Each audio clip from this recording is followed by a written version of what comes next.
YouTube channel வச்சிருக்கிறவங்களுக்கு, monetise ஆனவங்களுக்கு, அவங்களுடைய வருமானம் அதிகமாகறதுக்கான ஒரு மிகப்பெரிய ஒரு வாய்ப்பு ஒண்ணு வந்திருக்குது.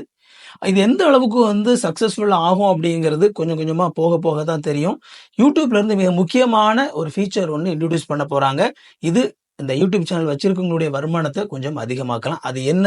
அது எப்படி செயல்பட போகுது அப்படிங்கிறத இந்த வீடியோல நம்ம பார்க்க போறோம். இந்த வீடியோ உங்களுக்கு ரொம்ப பயனுள்ளதாக இருக்கும் அப்படின்னு சொல்லி நம்புறேன். ஐத்தமிழ் டெக் சேனலுக்கு உங்களை வரவேற்கிறேன். இதுவரைக்கும் சேனலை சப்ஸ்கிரைப் பண்ணல அப்படின்னா சேனலை சப்ஸ்கிரைப் பண்ணிக்கோங்க. வாங்க வீடியோக்குள்ள போகலாம்.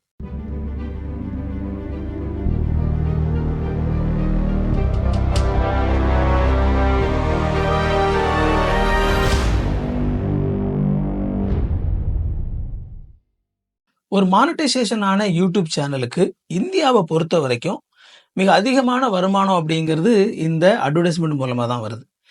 யூடியூப்ல வேற வேற விதங்கள்ல வருமானம் வர்றதுக்கான ஆப்பர்ச்சுனிட்டிஸை ஓப்பன் பண்ணி வச்சிருக்காங்க. உதாரணத்துக்கு நீங்க மெம்பர்ஷிப் ஓப்பன் பண்ணலாம். சூப்பர் தேங்க்ஸ், சூப்பர் சேட் அந்த மாதிரி மக்கள் காசு கொடுத்து உங்களுடைய அந்த சேட்ல உங்களுக்கு அவங்க காசு கொடுக்கலாம்.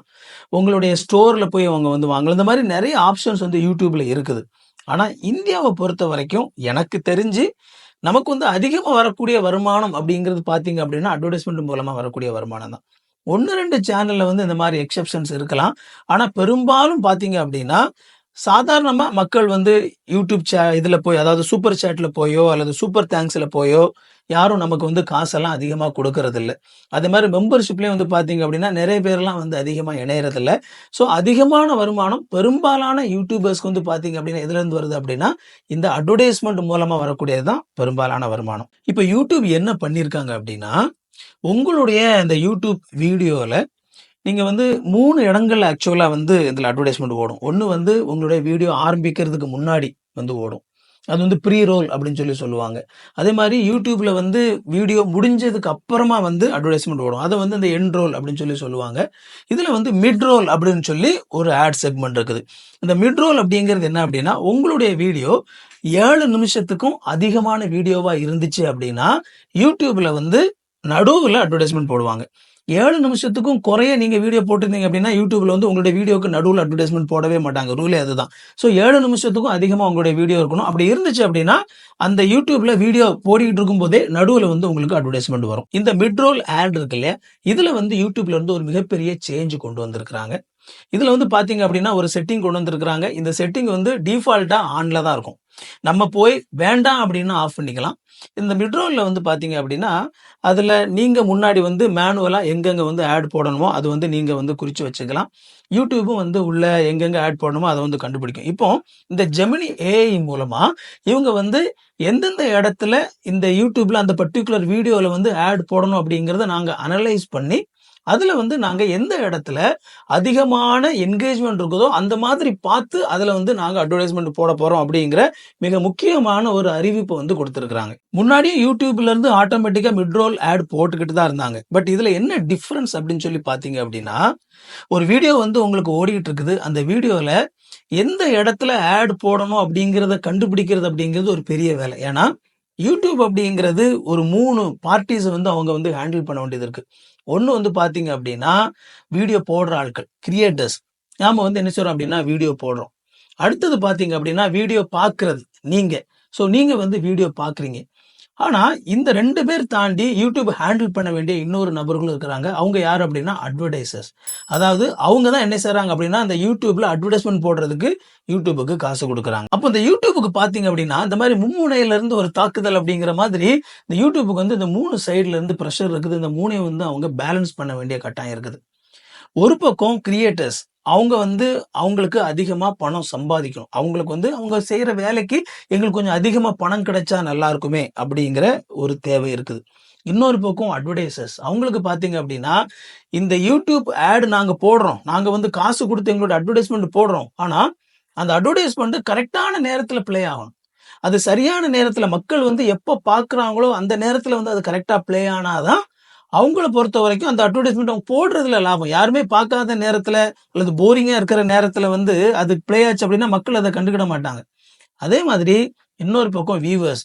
இந்த வியூவர்ஸ் பாத்தீங்க அப்படின்னா, அது பாட்டுக்கு இஷ்டத்துக்கு திரும்ப திரும்ப ஆட் வந்துட்டு இருந்துச்சுனாக்கி டப்புன்னு வீடியோ விட்டுட்டு போயிருவாங்க. ஸோ இதே அவங்க பார்க்க வேண்டியிருக்குது. இந்த மாதிரி 3 விதங்கள்ல இருக்கக்கூடிய அந்த நீடை பேலன்ஸ் பண்றதுக்கு யூடியூப்ல ட்ரை பண்றாங்க.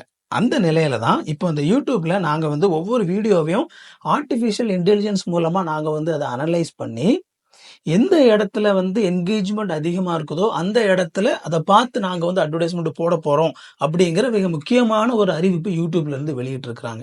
இது வந்து பார்த்தீங்க அப்படின்னா, ஒவ்வொருத்தரும் வேற வேற விதங்கள் இத பத்தி பேசிட்டு இருக்கிறாங்க. அதனுடைய பாசிட்டிவ் எப்படி இருக்கும்? அதனுடைய நெகட்டிவ் எப்படி இருக்கும்? அப்படிங்கிறத பத்தி நெறைய விஷயங்கள் பேசப்படுது. ஒரு விதத்துல வந்து பார்த்தீங்க அப்படின்னா, இது கிரியேட்டர்ஸ்க்கு அதிகமான பணத்தை ஏர்ன் பண்ணி கொடுக்கக்கூடிய ஒரு பொட்டன்ஷியல் வந்து அதுல இருக்குது. ஏன்னா, நீங்க யூடியூப் அட்வர்டைஸ்மெண்ட் அப்படின்னு சொல்லி எடுத்துக்கிட்டீங்க அப்படின்னா, இந்த யூடியூப் அட்வர்டைஸ்மெண்ட்ல வந்து எல்லா விதமான அட்வர்டைஸ்மெண்ட்டும் ஒரே மாதிரியான பணத்தை குடுத்து அட்வர்டைஸ்மெண்ட் போடுறதில்ல. எல்லா அட்வர்டைஸ்மெண்ட்டுக்கும் ஒரே மாதிரியான வருமானம் யூடியூபர்ஸ்க்கு வர்றதில்ல. பொதுவா வந்து ஒரு ஸ்மால் சேனல் அப்படின்னு சொல்லி பார்க்கும்போது, உங்களுக்கு வந்து குறைவான சப்ஸ்கிரைபர்ஸ் இருக்கிறாங்க அப்படின்னா, 1000 வியூஸுக்கு கிடைக்கக்கூடிய அந்த பணம் அப்படிங்கிறது பார்த்தீங்க அப்படின்னா குறைவா தான் இருக்கும். அட்வர்டைஸ்மெண்ட் ஒரே மாதிரி தான் ஓடும். ஆனா, குறைவா சப்ஸ்கிரைபர் இருக்கக்கூடிய சேனலுக்கு வந்து அட்வர்டைசர்ஸால குறைஞ்ச பணத்திலேயே அவங்களால வந்து அட்வர்டைஸ்மெண்ட் போட முடியும். அதுவே அதிகமான சப்ஸ்கிரைபர்ஸ் இருந்தாங்க அப்படின்னா, அதே அட்வர்டைஸ்மெண்ட் குடுக்குறவங்க தான். ஆனா, அவங்களால வந்து சேம் அமௌண்ட்டுக்கு வந்து அந்த அட்வர்டைஸ்மெண்ட்ட போட முடியாது. அந்த அட்வர்டைஸ்மெண்ட் வந்து அதிகமான சப்ஸ்கிரைபர்ஸ் இருக்கக்கூடிய வீடியோல ஓடுறதுக்கு அவங்க வந்து அதிகமான காசு குடுக்கணும். உதாரணத்துக்கு ஒரு சிம்பிளா புரிஞ்சுக்கிறதுக்கு சொல்றேனே, ஒரு கம்மியான சப்ஸ்கிரைபர்ஸ் இருக்கக்கூடிய ஒருத்தருடைய வீடியோல அட்வர்டைஸ்மெண்ட் போடுறதுக்கு வந்து ஒரு அட்வர்டைஸ்மெண்ட் கம்பெனி வந்து ரூ. 5 குடுக்கணும் அப்படின்னா, ஒரு அதிகமான சப்ஸ்கிரைபர் இருக்கக்கூடிய ஒரு யூடியூப் சேனல்ல வந்து அந்த கம்பெனி அட்வர்டைஸ்மெண்ட் போடுறதுக்கு அவங்க வந்து ரூ. 50 குடுக்க வேண்டியது இருக்கும். ஸோ இது எல்லாமே வந்து ஆட்டோமேட்டிக்கா ஆன்லைன்ல நடக்கக்கூடிய விஷயம். அந்த மாரி தான் வந்து இந்த அல்காரிதம் வந்து செட் ஆயிருக்குது. அதே மாதிரி ஒரு வீடியோ கொஞ்சம் என்கேஜ்மெண்ட்ல கொஞ்சம் வியூஸ் தான் இருக்குது. அது ஒரு பெரிய சேனலாவே இருந்தாலும், அதுல வியூஸ் வந்து கொஞ்சம் தான் இருக்குது அப்படின்னா, அதுல என்கேஜ்மெண்ட் பெரிய அளவுல இல்ல அப்படின்னா, அதுல அட்வர்டைஸ்மெண்ட் வந்து பார்த்தீங்க அப்படின்னா, சேம் அட்வர்டைஸ்மெண்ட் குறைஞ்ச காசுக்கே வந்து ஓடும். ஆனா, ஒரு ஹைலி அதிகமா என்கேஜ் ஆகக்கூடிய ஒரு வீடியோல அதே அட்வர்டைஸ்மெண்ட் ஓடுறதுக்கு வந்து பார்த்தீங்க அப்படின்னா, கம்பெனில இருந்து அதிகமான காசு குடுக்க வேண்டியது இருக்கும். ஸோ இந்த மாதிரி தான் வந்து இந்த பேக்கிரவுண்ட்ல வந்து இந்த அல்காரிதம் அப்படிங்கிறது வந்து ஒர்க் ஆகுது. ஸோ இந்த நிலையில இப்ப வந்து உங்களுக்கு ஒரு என்கேஜ்டா இருக்கக்கூடிய அந்த இடத்த கண்டுபிடிச்சு பார்த்து, நாங்க வந்து அட்வர்டைஸ்மெண்ட் போடுறதுக்கு நாங்க ஏஐ மூலமா பண்ண போறோம் அப்படிங்கிற அந்த விஷயம் வந்து பார்த்தீங்க அப்படின்னா, ஒரு பக்கம் கிரியேட்டர்ஸ்க்கு வந்து பார்த்தீங்க அப்படின்னா, அவங்களோட வீடியோ வந்து ஒரு சிம்பிளான ஒரு கிரியேட்டரா இருந்தாலும் கூட, அந்த என்கேஜ்டு எந்த இடத்துல அட்வர்டைஸ்மெண்ட் போடுறாங்க அப்படிங்கிறது ரொம்ப முக்கியமானது. உங்களுடைய வீடியோல வந்து அதிகமா மக்கள் பார்க்கக்கூடிய இடம். நீங்க பொதுவா அதுல வந்து அந்த பாயிண்டர வச்சு பார்த்தீங்க அப்படின்னா, ஒரு அளவுக்கு மேல ஓடி இருந்துச்சுன்னா, அதுல வந்து எந்த இடத்துல வந்து மக்கள் அதிகமா வீடியோவ பார்க்குறாங்க அப்படின்னு சொல்லி காட்டும். அந்த இடத்துல கரெக்ட்டா அது முடியும்போது அட்வர்டைஸ்மெண்ட் போடுறதுக்கு வந்து யூடியூப் வந்து பிளான் பண்றாங்க. ஸோ அந்த மாதிரி போடும்போது என்ன ஆகும் அப்படின்னா, பொதுவா ஹைலி என்கேஜ்டா இருக்கக்கூடிய இடத்துல அட்வர்டைஸ்மெண்ட் ஓடும்போது, அதுக்கு அட்வர்டைசர்ஸ் வந்து அதிகமான பணம் குடுக்கணும்.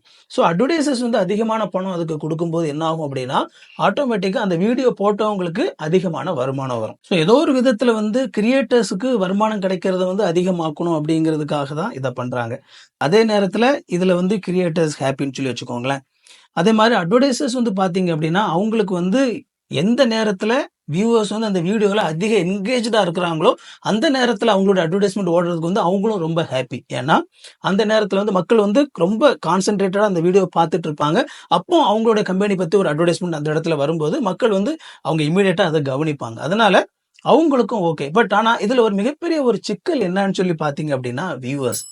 வியூவர்ஸ் வந்து ஒரு வீடியோவ ரொம்ப இன்ட்ரெஸ்ட்டா பார்த்துட்டு இருக்கிறாங்க.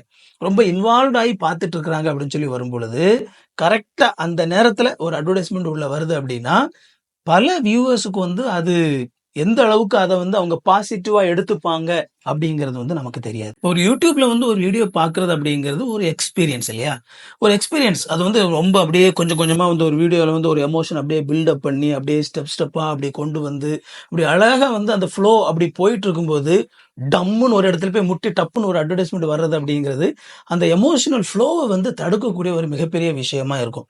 இத வந்து பெரும்பாலும் வியூவர்ஸ் அதிகமா விரும்ப மாட்டாங்க. ஈவன் சம்டைம்ஸ் ஒரு கிரியேட்டரா கூட ஒரு சில பேர் அத விரும்ப மாட்டாங்க. ஏன்னா, அவங்களுக்கு வந்து அந்த வியூவர் சாட்டிஸ்ஃபாக்ஷன் ரொம்ப முக்கியம் அப்படின்னு சொல்லி பார்க்கும்போது, ஒரு கிரியேட்டர் கூட இந்த மாதிரி திடீர்னு வந்து என்னோட வீடியோ வந்து ரொம்ப இன்ட்ரெஸ்ட்டா மக்கள் பார்த்துட்டு இருக்காங்க. அந்த நேரத்தில போயிட்டு இந்த மாரி போடுறது அப்படிங்கிறது வந்து, அவங்களுடைய சேனல் மேல வந்து பெரிய அளவுல ஒரு ஒரு மக்களுக்கு ஒரு வெறுப்பு கூட வந்துறக்கூடாது அப்படின்னு சொல்லி கிரியேட்டர்ஸ் கூட நினைக்கக்கூடும். ஆனா, இதுல பிரச்சனை என்ன அப்படின்னு சொல்லி பார்த்தீங்க அப்படின்னா, நீங்க வந்து இதுல இந்த மாதிரி பர்ட்டிகுலரா ஏஐ வந்து இந்த இடத்துல வந்து அட்வர்டைஸ்மென்ட் போடணும், போடக்கூடாது அப்படிங்கிறத ஒரு கிரியேட்டரா வந்து எங்களோட சைடுல இருந்து நாங்க கண்ட்ரோல் பண்ணவே முடியாது. இந்த செட்டிங் என்ன அப்படின்னு சொல்லி பார்த்தீங்க அப்படின்னா, மிட்ரோல் ஆட்ஸ் வந்து எனக்கு வேணுமா, வேண்டாமா அப்படிங்கிறத டிசைட் பண்ணலாம். ஸோ வேண்டாம் அப்படின்னு சொல்லி நான் கம்ப்ளீட்டா வந்து எடுத்து விட்டுட்டேன் அப்படின்னா, இப்போ வந்து ஒருத்தர் வந்து வீடியோ போடும்போது, அது எவ்வளோ பெரிய வீடியோவா இருந்தாலும் சரி, வேண்டாம்னு டிசைட் பண்ணதுக்கு அப்புறமா மிட்ரோல் வந்து ஓடாது. கண்டிப்பா ஓடாதுன்னு சொல்லி சொல்ல முடியாது. அதுவும் யூடியூப் சைடுல தான் இருக்குது. பெரும்பாலும் என்ன செய்யாது அப்படின்னா ஓடாது. ஆனா, வேணும் அப்படின்னு சொல்லி நான் முடிவு பண்ணிட்டு, இந்த பர்ட்டிகுலர் இடத்துல வந்து மக்கள் ரொம்ப இன்வால்வா பார்த்துட்டு இருக்கிற இந்த நேரத்துல நீங்க எனக்கு அட்வர்டைஸ்மென்ட் நீங்க போட வேண்டாம். இந்த இடத்துல வேற இடத்துல போடுங்க அப்படின்னு சொல்லி, ஒரு கிரியேட்டர் என்ன செய்ய முடியாது அப்படின்னா, அத கண்ட்ரோல் பண்ணவே முடியாது. அந்த கண்ட்ரோல் அப்படிங்கிறத முழுக்க முழுக்க வந்து பார்த்தீங்க அப்படின்னா, YouTube உடைய கையில தான் இருக்குது. அதனால இந்த ஃபீச்சர் வந்து எந்த அளவுக்கு ஒரு தாக்கத்தை ஏற்படுத்த போகுது அப்படிங்கிறது நமக்கு தெரியல. ஏன்னா, அந்த மும்முனை தாக்குதல்ல வந்து இது ஒரு பாசிட்டிவான ஒரு விஷயமா அந்த ஏஐ வந்து ஒரு விஷயத்த டிசைட் பண்றது அப்படிங்கிறது எந்த அளவுக்கு பெர்ஃபெக்ட்டா இருக்க போது, சரியான ஒரு இடத்துல வந்து அந்த அட்வர்டைஸ்மென்ட் வருமா, வராதா அப்படிங்கிறது. யூடியூப் சைட்ல இருந்து பார்க்கும்போது, அவங்க எந்த அளவுக்கு அவங்களுக்கு அதிகமான வருமானத்த பெருக்குறது அப்படிங்கிறத பார்ப்பாங்க. ஒரு 1 வருஷத்துக்கு முன்னாடி அப்படின்னு சொல்லி நினைக்கிறேன். 1 ஆர் 2 இயர்ஸ்க்கு முன்னாடி, நீங்க வந்து பார்த்தீங்க அப்படின்னா, முன்னாடி வந்து உங்களுடைய சேனல வந்து நீங்க கண்டிப்பா மானடைஸ் பண்ணணும் அப்படின்னு சொல்லி கிடையாது. நீங்க வந்து மானடைசேஷன் பண்ணாமலே உங்களுடைய சேனல நடத்திக்கிட்டே இருக்கலாம்.